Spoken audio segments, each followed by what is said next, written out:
Hello friends, good morning. मैं हूं आपका दोस्त राहुल और आप सभी का स्वागत है हमारे यूट्यूब चैनल द स्टडी 2.0 पर। फ्रेंड्स, आज हम डिस्कस करने वाले हैं 10 फरवरी 2024 के 10 मोस्ट इम्पोर्टेंट करंट अफेयर के क्वेश्चन। तो आप इस पूरे लेक्चर को बहुत ही ध्यान से लास्ट तक जरूर देखिएगा और लास्ट में आपसे एक क्वेश्चन पूछा जाएगा जिसका आंसर आपको कमेंट सेक्शन में जरूर देना है दोस्तों।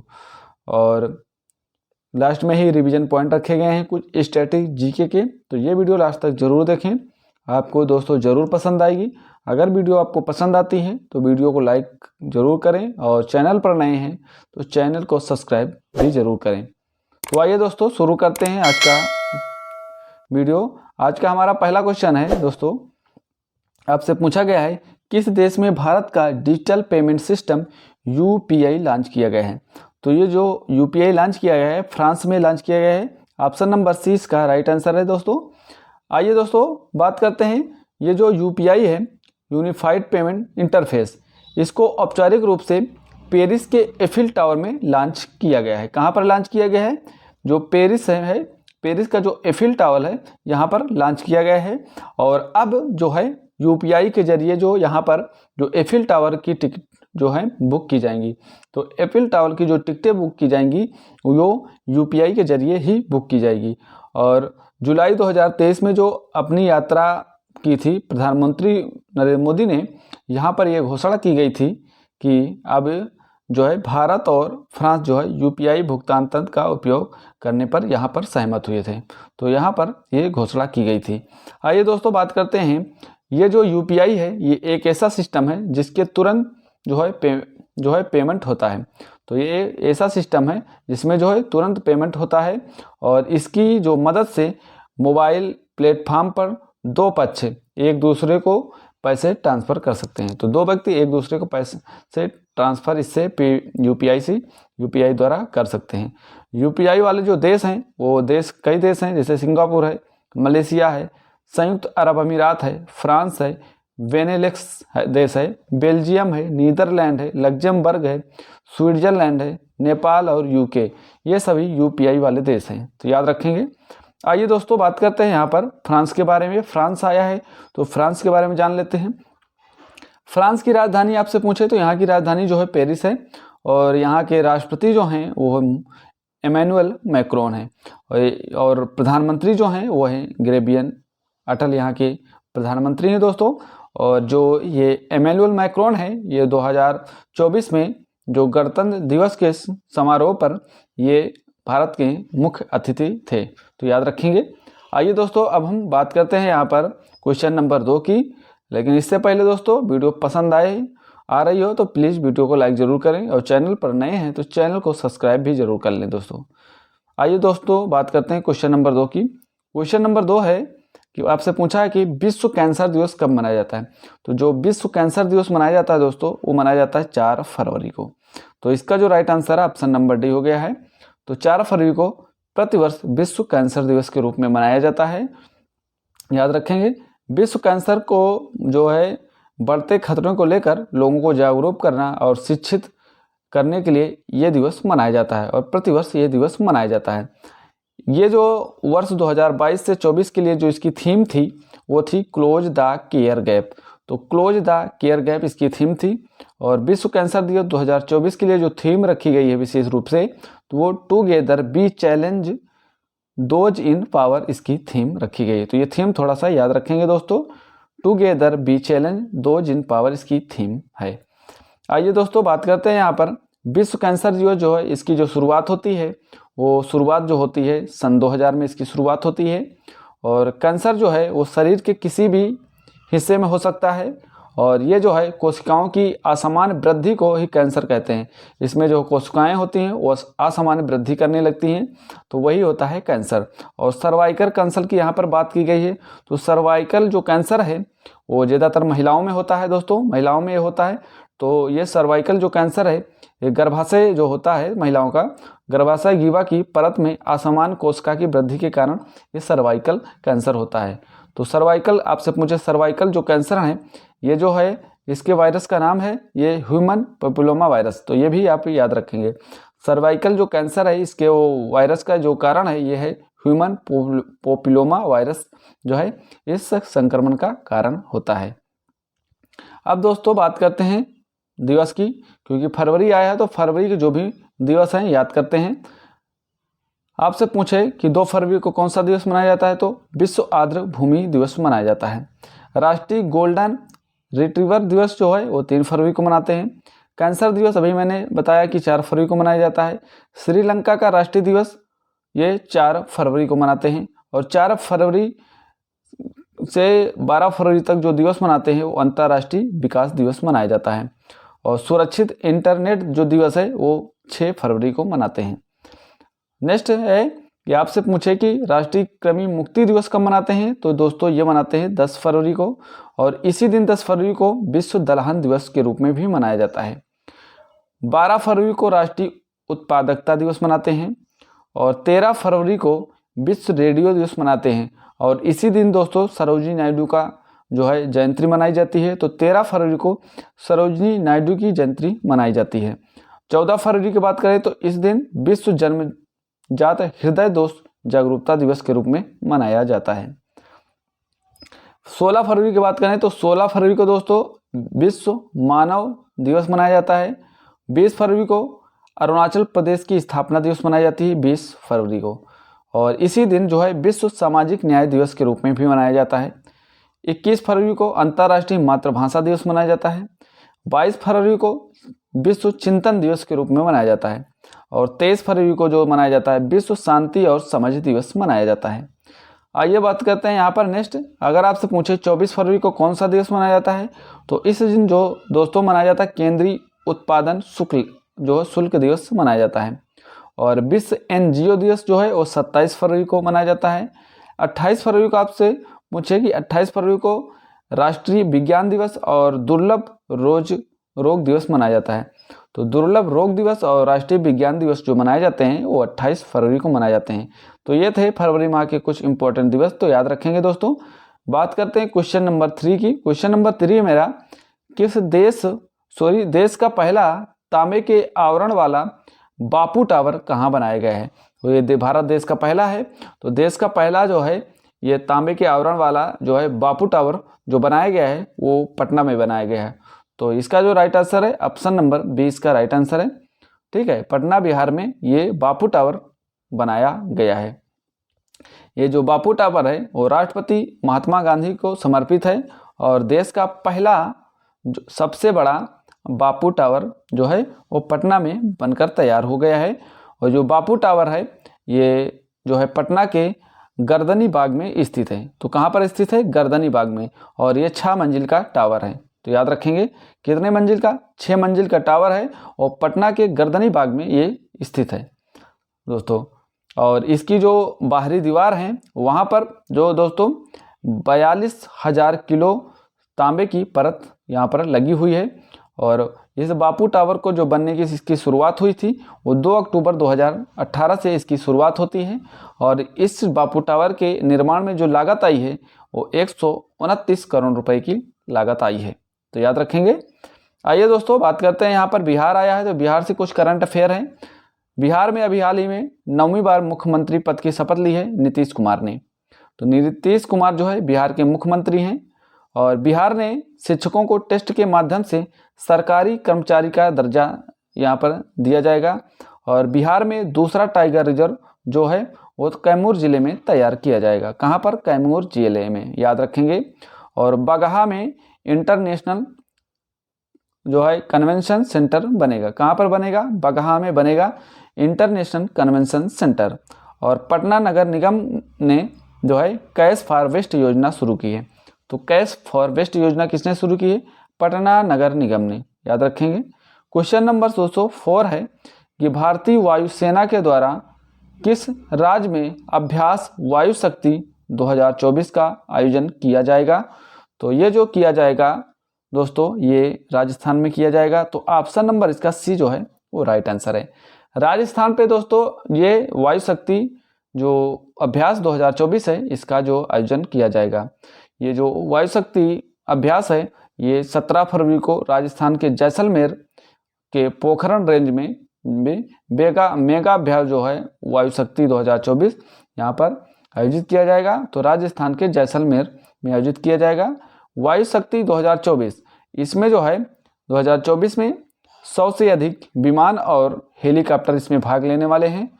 और ये जो वायु शक्ति अभ्यास में जो 2024 में ये राफेल यहाँ पर भाग लेगा और जगुआर और मिराज 2000 सुखोई 30 MKI विमान इसमें भाग लेंगे। अब आइए दोस्तों बात करते हैं प्रमुख युद्ध अभ्यास की। आपसे पूछे कि अभ्यास सदा तानसिक अभ्यास ये जो किसके बीच होता है, तो ये भारत और सऊदी अरब के बीच ये अभ्यास आयोजित किया जाता है। सिलीनेक्स अभ्यास ये भारत और श्रीलंका के बीच होता है। और नसीम अल बहु अभ्यास ये भारत और ओमान के बीच होता है। साइक्लोन अभ्यास ये भारत और मिस्र के बीच होता है। अगर आपसे पूछे कि अग्नि वॉरियर अभ्यास किसके बीच होता है, तो ये भारत और सिंगापुर के बीच आयोजित किया जाता है। तो याद रखेंगे। अगर आपसे पूछे बिनबैक्स अभ्यास, ये बिनबैक्स ये भारत और वियतनाम के बीच आयोजित किया जाता है। काजिंद अभ्यास भारत और कजाकिस्तान के बीच। और जो होता है ओसिनडेक्स अभ्यास ये भारत और ऑस्ट्रेलिया के बीच आयोजित किया जाता है। ये अभ्यास ओसिनडेक्स। सिम्बैक्स अभ्यास की बात करें तो ये भारत और सिंगापुर के बीच आयोजित किया जाता है। तो सिम्बैक्स जो है भारत और सिंगापुर के बीच ये अभ्यास आयोजित होता है। तो याद रखेंगे। तो ये थे कुछ महत्वपूर्ण अभ्यास, याद रखेंगे दोस्तों। आइए क्वेश्चन नंबर 5 की बात करते हैं। क्वेश्चन नंबर 5 है, किस देश में मूल्यवान खनिज जो कोल्टन की खोज की गई है? तो कोल्टन एक खनिज है और इसकी ये दुर्लभ खनिज है। तो इसकी जो खोज है ये केन्या में की गई है। तो ऑप्शन नंबर सी इसका राइट आंसर है। केन्या इसका राइट आंसर है। केन्या में अभी मूल्यवान जो खनिज कोल्टन है इसकी जो है पहले भंडार की खोज यहाँ पर की गई है। और ये एक प्रकार का दुर्लभ खनिज है और इसका उपयोग जो है वो कार बैटरी में जो है इलेक्ट्रॉनिक कार बैटरी में और मोबाइल फ़ोन और अन्य इलेक्ट्रॉनिक उपकरणों के निर्माण के लिए इसका उपयोग किया जाएगा। कांगो लोकतांत्रिक गणराज्य में के पास जो है दुनिया में के 70% से अधिक कोल्टन भंडार हैं। तो याद रखेंगे। कोल्टन जो धात्विक अयस्क है एक, और इसमें जो है नाइवोबियम और टेंटलम तत्व इनसे निकाले जाते हैं। तो नाइवोबियम और टेंटलम जो तत्व है ये कोल्टन जो है धातु से निकाले जाते हैं, याद रखेंगे। अब दोस्तों बात करते हैं केन्या के बारे में। केन्या की राजधानी पता है नैरोबी है और यहाँ के जो राष्ट्रपति हैं वो है विलियम रूटो। मुद्रा यहाँ की केन्याई शिलिंग मुद्रा है।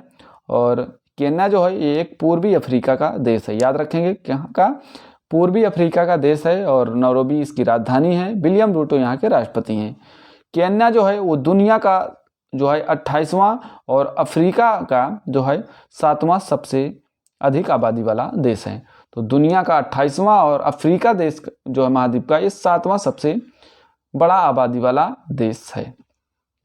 अब आइए दोस्तों यहाँ पर जो केन्या में जो एक मोम्बासा बंदरगाह है तो इसको भी याद रखेंगे। आपसे पूछे कि मोम्बासा बंदरगाह कहाँ पर है, तो ये केन्या में है। और विक्टोरिया झील का 6% जो हिस्सा है वो केन्या में है। विक्टोरिया झील क्षेत्रफल के हिसाब से अफ्रीका की सबसे बड़ी जो है इरील झील है, तो याद रखेंगे। और ये जो झील है ये तंजानिया, युगांडा और केन्या देश में फैली है। तो याद रखेंगे विक्टोरिया झील जो है तंजानिया, युगांडा और केन्या में फैली हुई है। दोस्तों क्वेश्चन नंबर 6 की बात करते हैं। क्वेश्चन नंबर 6 है, FADA रिपोर्ट के अनुसार भारत में 2023 में इलेक्ट्रॉनिक वाहनों की बिक्री में कितने प्रतिशत की वृद्धि हुई है, आपसे पूछिए। तो इलेक्ट्रॉनिक वाहनों की बिक्री में जो वृद्धि हुई है वो 49.25% की वृद्धि हुई है। तो इसका ऑप्शन नंबर डी इसका राइट हो जाएगा, याद रखेंगे। दोस्तों ये जो FADA है federation of automobile dealers association, इसकी जो है फुल फॉर्म है, थोड़ा सा याद रखेंगे। और FADA के अनुसार भारत में वर्ष 2023 में जो विद्युत वाहनों की जो बिक्री हुई है वो 49.25% की वृद्धि यहाँ पर दर्ज की गई है। और जानकारी के हिसाब से बता दें कि भारतीय उद्योग जो मंत्री हैं वो हैं कृष्णपाल गुर्जर। कृष्णपाल गुर्जर जो हैं ये भारतीय उद्योग राज्य मंत्री हैं और 2024 को राज्यसभा को ये रिपोर्ट इन्होंने दी है। अब आइए दोस्तों बात करते हैं यहाँ पर रैंकिंग के बारे में। देखिए, आपसे पूछे कि भ्रष्टाचार रैंकिंग में भारत का स्थान क्या है, तो भारत का स्थान जो है वो है 93 स्थान पर भारत है और कुल 180 देशों में। हिम तेंदुआ रिपोर्ट 2024 के अनुसार भारत में जो हिम तेंदुओं की संख्या में वृद्धि हुई है वो 1 लाख की वृद्धि हुई है।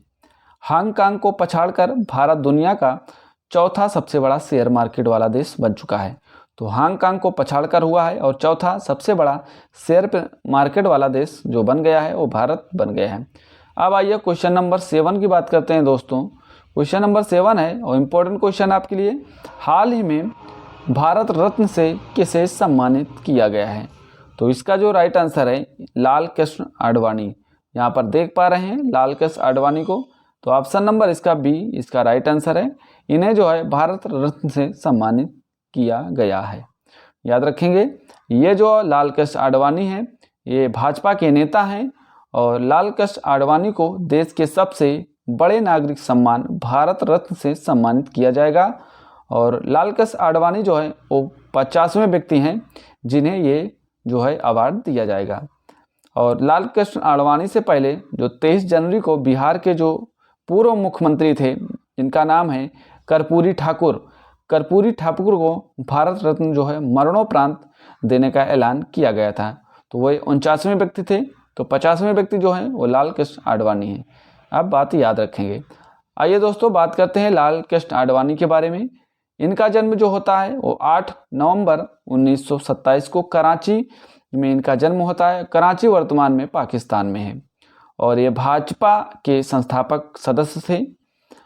भाजपा की आपसे पूछे स्थापना कब हुई, तो ये जो पार्टी बनती है भाजपा, ये 6 अप्रैल 1980 को इसकी स्थापना की जाती है और 1973 से 1977 तक जनसंघ के राष्ट्रीय अध्यक्ष भी रहे लाल कृष्ण आडवाणी। और 1970 से 1989 तक 4 बार राज्यसभा के सदस्य के रूप में रहे। और 1977 से जो दोस्तों 1989 तक मोरारजी देसाई की सरकार में ये सूचना एवं प्रसारण मंत्री भी रह चुके हैं लाल कृष्ण आडवाणी। तो ये सारी बातें याद रखेंगे। और दोस्तों यहाँ पर देखिए 1989 में जो लोकसभा के सदस्य सांसद भी थे, तो 1989 में जो लाल कृष्ण आडवाणी हैं एक लोकसभा के सांसद थे और गृह मंत्री जो थे 1998 से 2004 तक ये गृह मंत्री के रूप में भी कार्य किए थे। और 2002 से 2005 तक ये जो है ये भारत के 7वें उप मुख्यमंत्री भी रह चुके हैं और इन्हें जो है 2015 में पद्म विभूषण से सम्मानित किया गया था। राम मंदिर आंदोलन के लिए जो ये लाल कृष्ण आडवाणी हैं इन्होंने गुजरात के सोमनाथ से अयोध्या तक एक रथ यात्रा भी निकाली थी। तो ये था इनके बारे में कुछ बातें, तो याद रखना दोस्तों। अब आइए बात करते हैं भारत रत्न की। भारत रत्न जो है ये देश का सर्वोच्च नागरिक सम्मान माना जाता है और ये जो भारत रत्न है ये कई क्षेत्रों में दिया जाता है, जैसे कला, साहित्य, विज्ञान, सार्वजनिक सेवा और जन सेवा के उत्कृष्ट योगदान के लिए ये अवार्ड दिया जाता है। भारत रत्न जो है वो अलंकरण कांस्य धातु निर्मित पीपल के पत्ते के आकार का होता है। तो ये पीपल के पत्ते का आकार होता है, यहाँ पर देख पा रहे हैं पीपल के पत्ते का आकार का ये होता है। और जो ये है इसमें जो 5.8 इंच लंबा होता है ये भारत रत्न। और चौड़ाई की बात करें तो ये 4.7 इंच चौड़ा होता है। और मोटाई की बात करें कि ये मोटा कितना होता है तो 3.1 इंच ये मोटा होता है। और इसकी जो शुरुआत होती है 1954 से इसकी शुरुआत होती है भारत रत्न की। और दोस्तों बता दें कि जो ये अलंकृत जो भारत रत्न है इस अलंकृत के मुख्य भाग पर प्लेटिनम से बने प्लेटिनम से बने सूर्य की आकृति अंकित होती है यहाँ पर। और इसके जो निचले हिस्से पर भारत रत्न शब्द लिखा होता है। तो निचले हिस्से पर भारत रत्न शब्द लिखा होता है। और इसके पिछले भाग पर दोस्तों पिछले भाग की बात करें तो इसके पिछले भाग पर राष्ट्रीय चिन्ह और इसके नीचे जो है सत्यमेव जयते लिखा होता है। तो इसके पिछले भाग पर राष्ट्रीय चिन्ह जो है सत्यमेव जयते लिखा होता है। भारत रत्न प्राप्त करने वाले जो पहले व्यक्ति थे वो 3 लोग थे। उनका नाम है सर्वपल्ली राधाकृष्णन और CB राजा गोपालाचारी और CB रमन। तो याद रखेंगे कौन कौन, सर्वपल्ली राधाकृष्णन, C राजा गोपालाचारी और CB रमन। ये 3 लोग थे जिन्हें सर्वप्रथम भारत रत्न 1954 में प्राप्त किया गया था। अब आइए दोस्तों, 1966 में जो भारत रत्न है उसको मरणोपरांत भी दिया जाने लगा। तो 1966 से जो भारत रत्न है उसको मरणोपरांत दिया जाने लगा। और इंदिरा गांधी पहली ऐसी महिला थी जिनको भारत रत्न से सम्मानित किया गया था। तो पहली जो है भारत रत्न पाने वाली जो पहली महिला है वो इंदिरा गांधी हैं। और पहले विदेशी जो हैं जिनको भारत रत्न दिया गया था वो थे अब्दुल गफ्फार खान। ठीक है, याद रखेंगे। और इनको जो है 1987 में भारत रत्न से सम्मानित किया गया था। सचिन तेंदुलकर जो है ये खेल में पाने वाले पहले व्यक्ति बने जिनको खेल भावना के लिए भारत रत्न दिया गया था। और इन्हें जो सबसे कम उम्र में भारत रत्न मिला है। तो याद रखेंगे।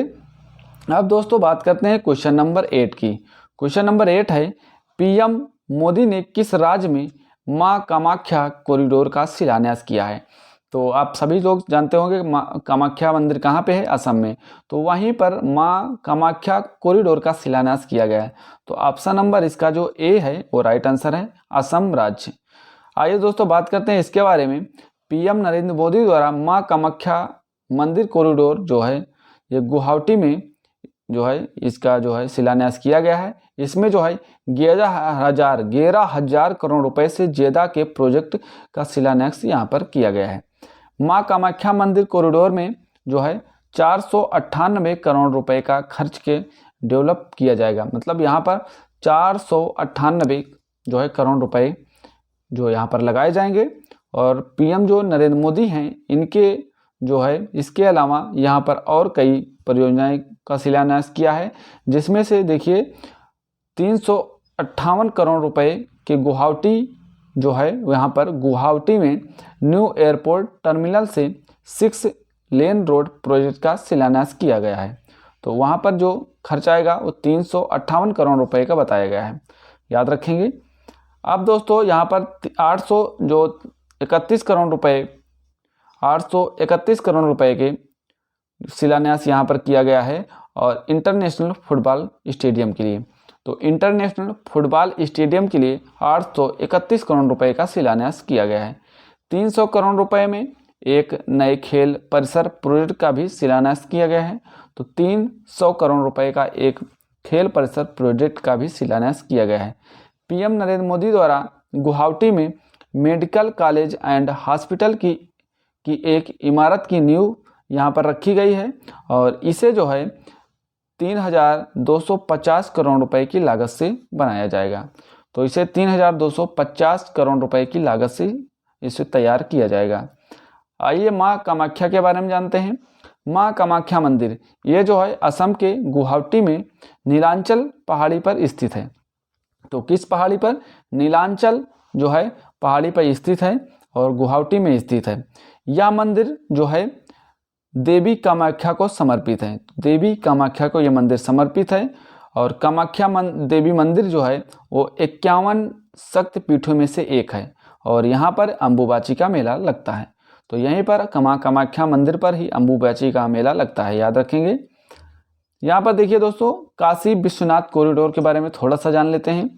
ये वाराणसी उत्तर प्रदेश में स्थित है और इसका जो उद्घाटन किया गया था वो 14 फरवरी 2022 को इसका उद्घाटन होता है और इसमें जो लागत आई है वो 332 करोड़ रुपए की इस काशी विश्वनाथ कॉरिडोर मंदिर में लागत आई है। अब दोस्तों बात करते हैं क्वेश्चन नंबर 9 की। क्वेश्चन नंबर 9 है, बनवारी लाल पुरोहित किस राज्य के गवर्नर थे जिन्होंने अपने पद से इस्तीफा दे दिया। तो ये थे पंजाब के गवर्नर थे और इन्होंने अपने पद से इस्तीफा दे दिया है। तो ऑप्शन नंबर इसका ए राइट आंसर हो जाएगा, याद रखेंगे। दोस्तों पंजाब के गवर्नर और चंडीगढ़ के जो प्रशासक हैं वो हैं बनवारी लाल पुरोहित थे और इन्होंने अपने पद से इस्तीफा दे दिया है।